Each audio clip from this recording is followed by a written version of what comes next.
Ndio leo hii mnaona nyinyi maandamano kwa mfano yalotokea juzi hapa. Malalamiko yalikuwa makubwa ni juu ya maadili ya viongozi.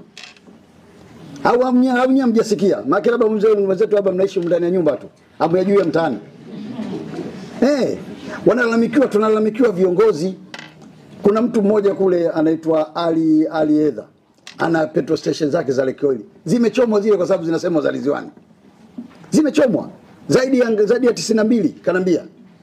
Sasa imagine mtu zinachoma fulani zake kwa sababu tu watu wanahisi fulani ndio anamiliki hizi. Sasa nyinyi tuiteni.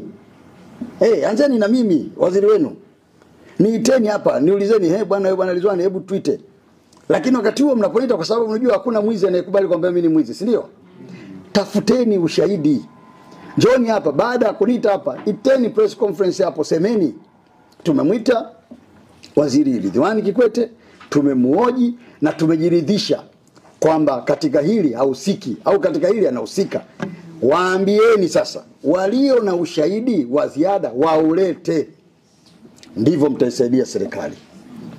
Hamwezi kukaa kimya nyinyi mkataka viongozi wa serikali wajitetee wenyewe huko, ni uongo mtupu. Hili jambo Mheshimiwa Jaji hatujafanya vizuri. Hatuna sababu ya kumwogopa mtu.